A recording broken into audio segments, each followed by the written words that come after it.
अगर इस समय आपको खांसी, जुकाम या फिर बुखार है और वो कई दिनों तक बना हुआ है तो ये फ्लू हो सकता है। फ्लू इन्फ्लुएंजा वायरस के कारण होने वाली बीमारी है। ये वायरस एक से दूसरे व्यक्ति में खांसने और छींकने के दौरान बहुत ही आसानी के साथ फैलता है।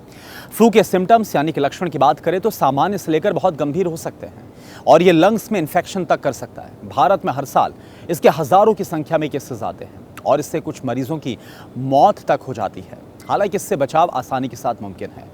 कई गंभीर बीमारियों की तरह फ्लू से बचाव की वैक्सीन भी उपलब्ध है, जिसको लगाने से फ्लू संबंधित किसी भी बीमारी से 80 से 90% तक बचाव हो सकता है। ये वैक्सीन किस नाम से आती है, कब इसको लगवाया जा सकता है, किन अस्पतालों में लगाई जाती है और क्या कीमत है, ऐसे कई सवालों के जवाब आज आपको मिलने वाले हैं। लेकिन पहले आपके लिए जानना बहुत ज़्यादा ज़रूरी है कि फ्लू आखिर होता क्या है। देखिए, मायो क्लिनिक के मुताबिक इन्फ्लुएंजा को फ्लू कहा जाता है। ये एक तरह का नाक, गले और लंग्स का इन्फेक्शन है। ज़्यादातर लोगों में ये खुद से ही ठीक हो जाता है, लेकिन कई बार ये घातक हो सकता है। बच्चे, बुजुर्ग और इम्यून सिस्टम की कमजोरी या फिर किसी अन्य बीमारी से पीड़ित लोग फ्लू की चपेट में अधिक आते हैं। कई लोग इसे सामान्य फ्लू या फिर सर्दी, जुकाम का बुखार मानकर नज़रअंदाज कर देते हैं। लेकिन अगर आपको 3 दिन से ज़्यादा बुखार या फिर खांसी, जुकाम है तो ये फ्लू हो सकता है। फिलहाल एक्सपर्ट्स ये आशंका जता रहे हैं कि आने वाले दिनों में इसके मामले और तेज़ी के साथ बढ़ सकते हैं।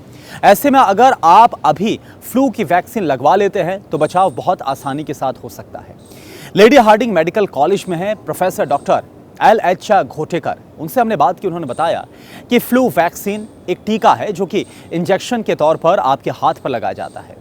इसे साल में एक बार लगाया जाता है। डॉक्टर घोटेकर आगे ये भी बताते हैं कि इन्फ्लुएंजा वायरस अपना रूप बदलता रहता है, इसलिए नए वायरस के स्ट्रेन को देखते हुए फ्लू वैक्सीन को हर साल अपडेट भी किया जाता है। इसलिए हर साल आपको फ्लू वैक्सीन लगवाने की सलाह दी जाती है ताकि किसी भी तरह के नए स्ट्रेन से आपको शील्ड मिल पाए, बचाव हो। इधर मैक्स अस्पताल में हेमेटोलॉजिस्ट हैं डॉक्टर रोहित कपूर। उन्होंने बताया कि भारत जैसे देश में लगातार मौसम बदलता रहता है। बात करें फ्लू की तो फ्लू के मामले खासतौर पर बरसात और सर्दियों में बहुत तेजी के साथ बढ़ते हैं। इसलिए डॉक्टर्स भी मानते हैं कि जुलाई में, सितंबर में या फिर मानसून के समय फ्लू वैक्सीन को लगवा लेना चाहिए।